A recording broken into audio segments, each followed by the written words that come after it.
From the Correggio Net team, welcome to Off the Grid with Correggio, the podcast where we unplug the latest energy market developments with industry experts and leaders. Hosted by Jan Haizmann, founder and CEO of Correggio Net. So sit back, relax, and let's dive right in. Good afternoon. My name is Jan Haizmann. I'm welcoming here with pleasure to the first podcast Off the Grid with Correggio. Today we have a special guest here that has, like no other, witnessed the building of electricity markets in Europe. Plamen Popov, a true expert and wise man today, because he has seen the development from vertically integrated, nationalized, state-owned companies to a free market. And it will be a pleasure for me to today interview Plamen and a little bit run through the main streams in a historic sense, but also look out into the future, what the challenges are going to be in the electricity market looking forward.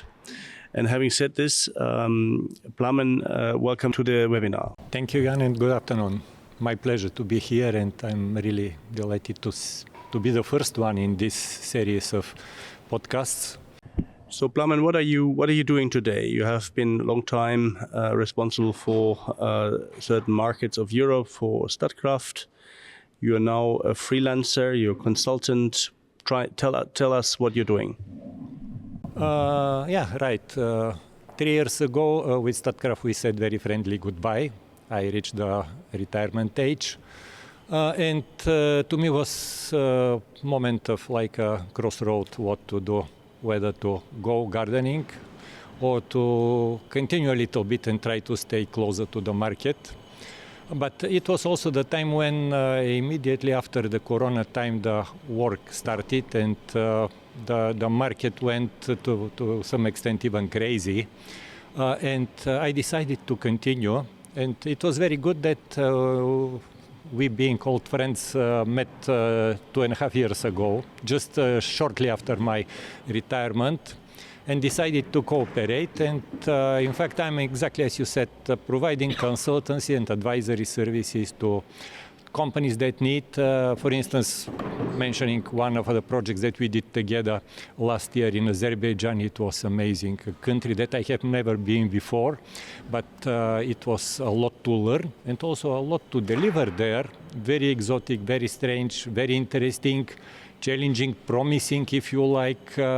And similar projects keep me alive and keep me closer to the kitchen, not exactly making the stew or the soup, but giving sometimes advice which ingredients make sense to put in the soup to make it more tasty, I hope. So looking at the project of unbundling of the electricity grid in Azerbaijan, what ingredients would be needed for the stakeholders there to make the soup tasty? If you start elaborating on Azerbaijan case, they need also some basic things. The water is there, but they still need to find the right chicken and to put it. They need vegetables. They need. It's yet too early to put all the spices. But potatoes and carrots have to be there.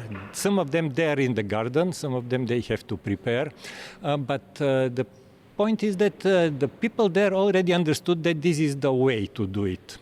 And I believe we, with our experience, being evidencing such progress as you started my introduction, for many years in many markets in all over Europe and also other places, to some extent we know how it works. Yes, there is no copy-paste, not possible to translate the experience, say, from Germany or from Albania or from Poland into Azerbaijan, but many things, many lessons learned can be applied there, and this is the advantage of these people. Learning from the mistakes of the others is always a clever move. Don't make your own mistakes. Of course, they are unavoidable. Sometimes you have to make wrong. You have to learn from that. But if you are committed to do that, if you have a support from the state and if you have a support mostly from the society, if the people believe that this will result in a good improvement of the quality of the life, this will build in the added value, then you will do it. Well, Plamen, we have obviously seen in Europe a lot of changes, let's say, over the last 25 years in the trajectory from the vertically integrated structures to market developed to a free market. What are the good lessons, or what are the good spices to take, and what are the bad spices that we found out about, which we would need to avoid in this process? Oh, Jan, that's a question that I don't know how much time we have for that podcast, but if you really want to go into more details, this will take time. But let's try to take the big picture. Good things, there are many things happen. In fact, my career is I can virtually say into two main elements. First, because I'm electrical engineer, first 20 years I was more in the conventional business, transmission, generation, all conventional power plants, how they operate. And I would say, yes, it was not easy. Yeah, there was always need of more modern electricity production systems. But on the other hand, it was predictable, easy predictable and controllable.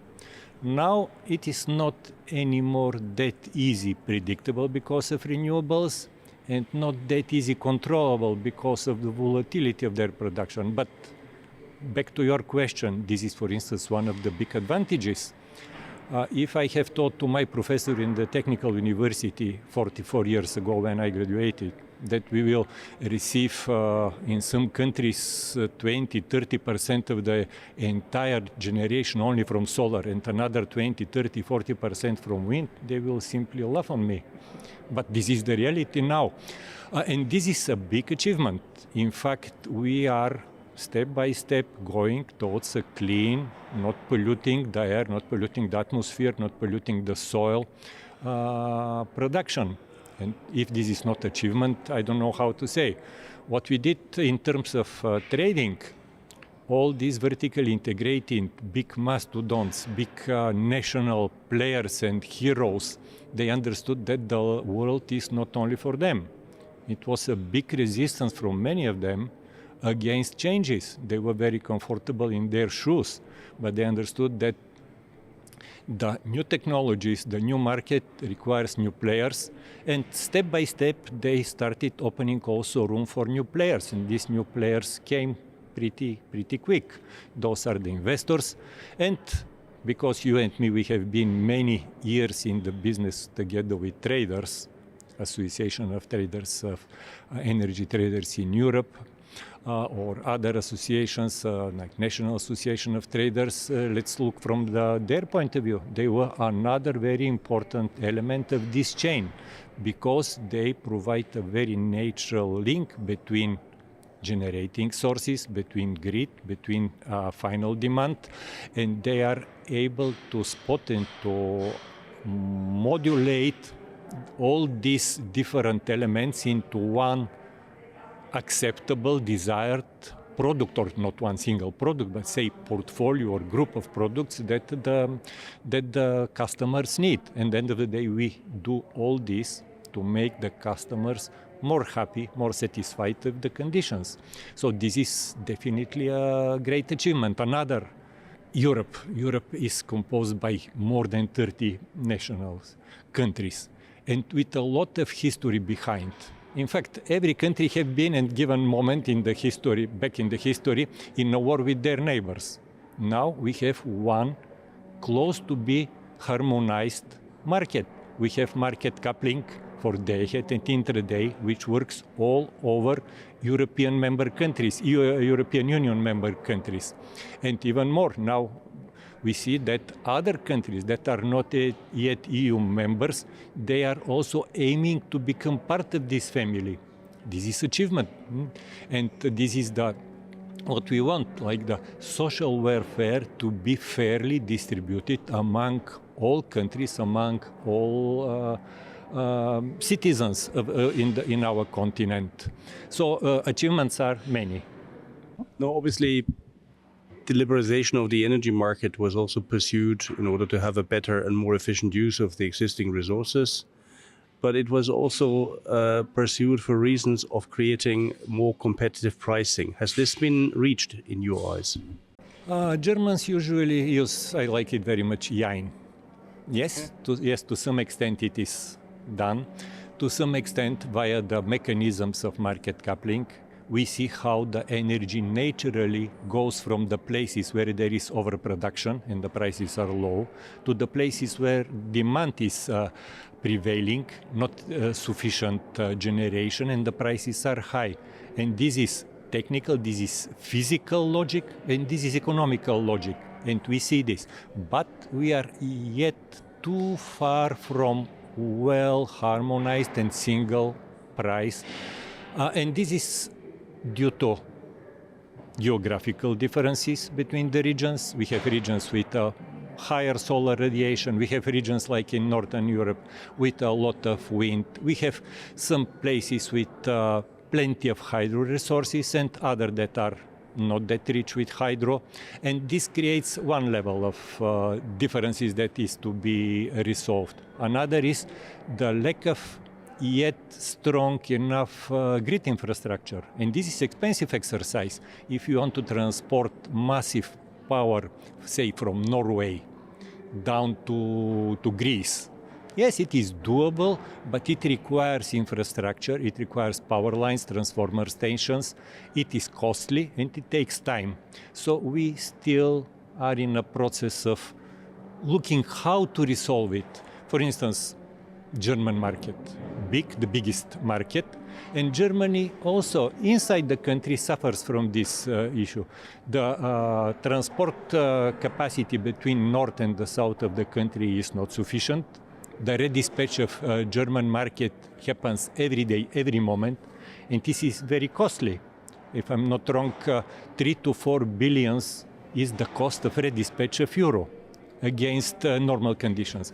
That's why the question is how we can resolve it, and the German government, the new government, has this task to decide whether to continue with the redispatch or to go into another proven model, which is splitting the national territory into bidding zones. This is the example from Norway, from Sweden, from Italy, and there are pros and cons. What will be the solution? I don't know, but my feeling is that perhaps redispatch will remain for time being, and of course a lot of investment is needed. Currently the energy bridge between north and south of the country is under work in progress.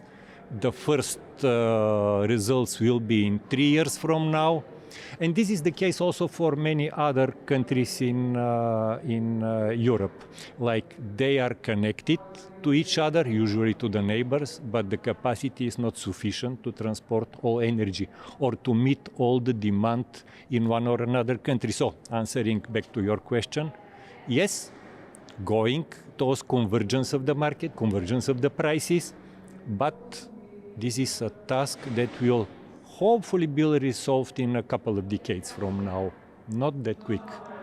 Plamen, you describing the challenges that the renewable generation brings on, infrastructure enhancements, of the need to split the national territories into zones. But is it not more dangerous to have more renewables in the grid? We have recently seen a major blackout in Spain, and we have had, at the end of the day, some impact of that in the neighboring France as well. How do we better manage that these cannot repeat themselves? That's a good question, Jan. The investigation of the blackout in Spain is not completed. And ENSUI, RED and the other TSOs that are involved will need time to analyze, to collect all data, to process it. my personal opinion and the results and the records that we have seen so far is that the solar generation in country was sort of too easy and too easy target to be blamed for that.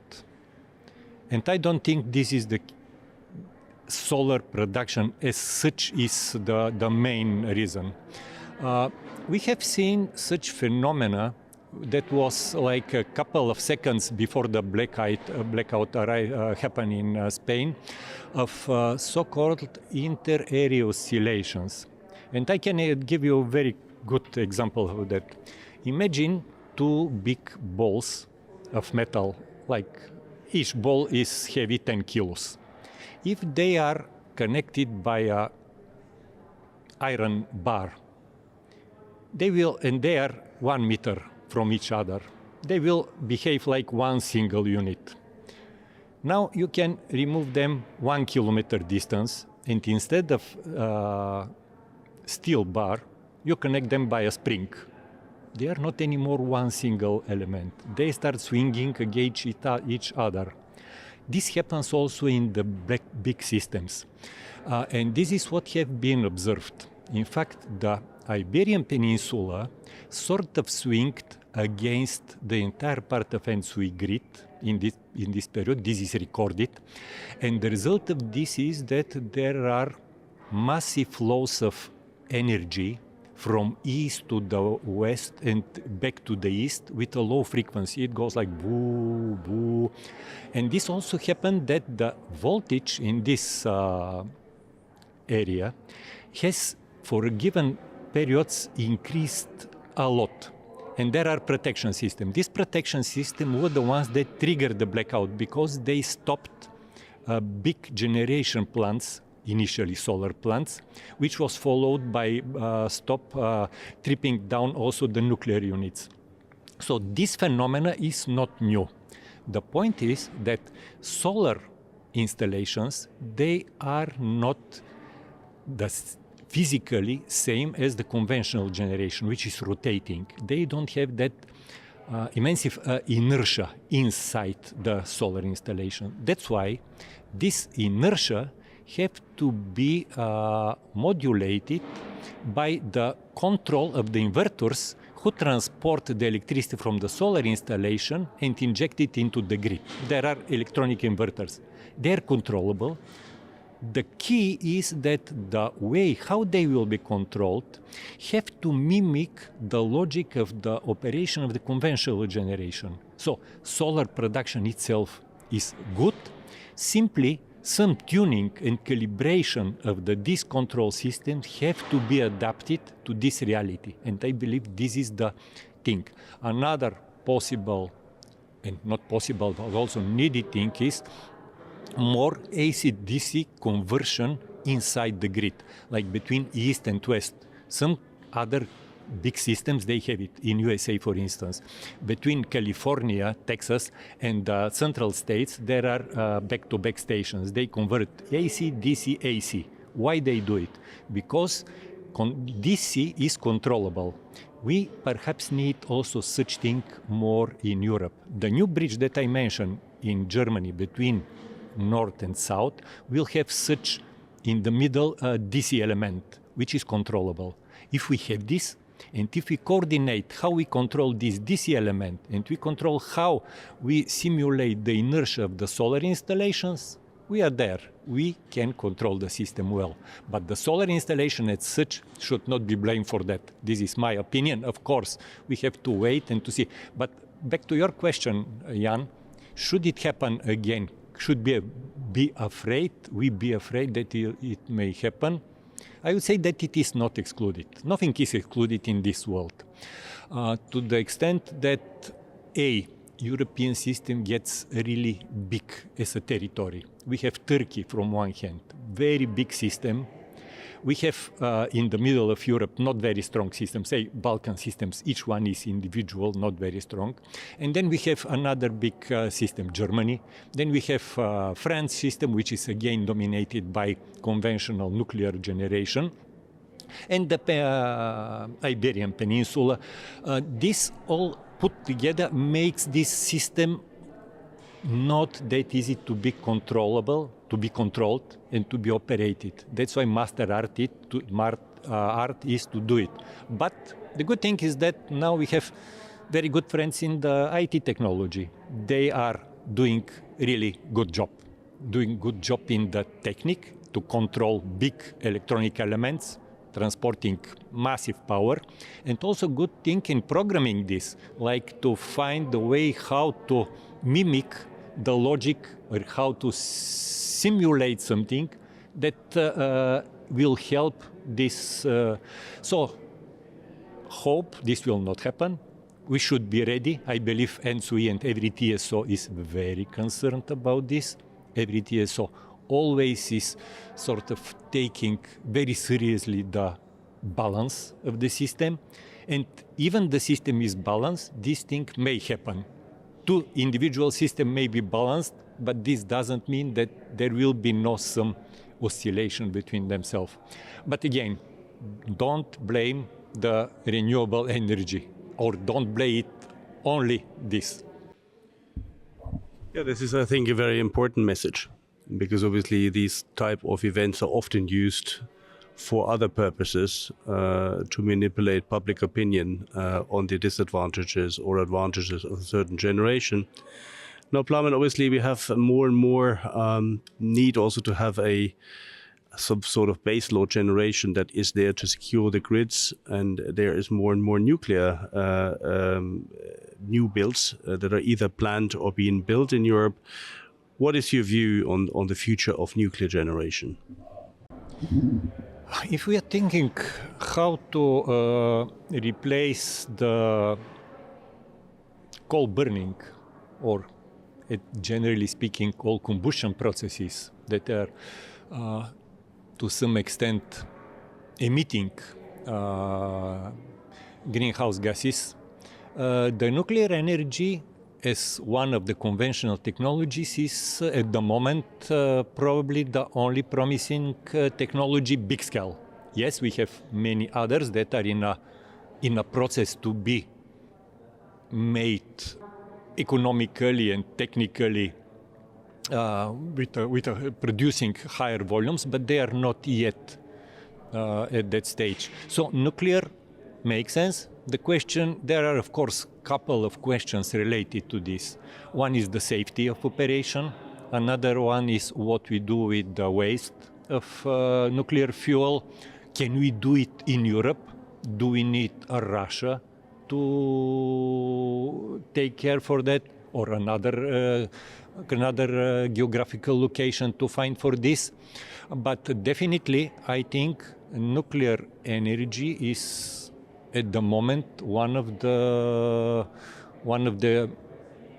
promising, and many governments are now turning into it. Governments that have been for many years against, like Poland, for instance, or even Italy. Italy was already a couple of decades ago with new installations, new power plant, and they decided not to do it. But now the government of Mrs. Meloni is again indicating that Italy may consider constructing nuclear power plant. The nuclear power plants are not easy. They are expensive and they take time. You cannot build nuclear power plant for 1 year or 2 years. For 1 year or 2 years, you can build a solar park. You can build even a CCGT. Hydropower plant, not easy, but for nuclear, you need a time of 8, maybe 10, sometimes even more years to set all these things, to educate people, to prepare the operational stuff, all conditions, to build the grid infrastructure, because also the safety of the nuclear is redundancy of the grid infrastructure. They cannot stay without electricity supply. They have diesel generators, etc., etc. So, Jan, again, I believe nuclear energy has a future, matter of safety measures, But I believe big companies like Westinghouse, for instance, this is their primary task, to make their equipment safe, to be able to teach the future operators how to do it, and also to help them to organize all this logistics, especially with the nuclear fuel and the waste of nuclear fuel. I think this is something that is certainly discussed a lot in many countries, and sometimes also political in terms of less knowledge about what market requirements are, but more where voters can be found or mobilized. But if I understand you correctly, Plamen, I think nuclear has a future. It may have a different future in various European countries. Germany only recently switched off their last nuclear plant, and other countries are building new plants. So there is a bit of a diversity that you see in Europe when it comes to nuclear. Now, looking back at where we started, how will trading further develop? You mentioned earlier that technology was getting more and more important, that ultimately these grids require enhanced technology in order to be managing all the volatility in terms of generation. Where do the traders still actually add value? Only for last 20 years, the environment of the operation of the traders changed a lot. I remember when I started, we were talking about mostly physical delivery, OTC, back-to-back deals, or negotiations between generator, one trader, and the supply company. And now we have many new players in the market. We have aggregators, we have virtual power plant operators, we have balancing responsible parties, we have balancing service providers. So these things put together, and from one hand, and on the other hand, the need of providing better conditions for the renewable sources being hard to be controlled requires decreasing the periods of granulation of all products. We were talking in the past of products of months, then we went to weeks, then we go to days, hours. Now we know that just from 3 months from now, the day-ahead markets in all over Europe will start working with 15 minutes periods. The intraday markets work already with 15-minute periods. And this is something that requires a lot of involvement of the new technologies, a lot of algo trading, a lot of robots that are doing the human job. So this is where the traders add value. They help these new technologies like solar, for instance, to be better integrated, to have less imbalance risk by granulating and by providing good analysis, good forecast for the production, and better conditions for balancing. And this is not only valid for solar, for instance. Now a lot of talks about batteries, a lot of talks about storages, and these sources should also be used optimally to help the system to balance and to help the system to fill the gap between the middle of the day and the evening, when we have a lot of solar production in the middle of the day and the sun is down in the evening, but we have a lot of demand. So the batteries and the storages are helping there. And this is the challenge, how to balance the synchronous development of the basic technologies like production of electricity and the cherries of the pie, the control systems, which seems to be easy, not that heavy, but a lot of importance now and a lot of dependence of different technologies, conventional technologies, from the control systems that are modern, digital, very fast. And AI is coming also in the picture, also in the electricity business. And we know that all the, for instance, refrigerators that have been produced a year ago, In 10 years, they will be old. They will be moved away. And in this time, we will have new digital refrigerators that can speak to the world. They will use your internet communication, and they will speak between themselves even. Your like vacuum machine will speak with your refrigerator, which one to... So the world is changing, and I don't know if I will be able to see all this, how it happened, but this is where we go. Excellent outlook into the future, Plamen. On behalf of the community, on behalf of Correggio Consulting, I wanted to ask thank you very much for all of this, for sharing your insights, and we're all looking forward to see what AI means in our daily life, wherever we are, even in the refrigerating sector, it appears. So thank you very much, and thank you to our listeners for your time. Thank you very much. Bye-bye.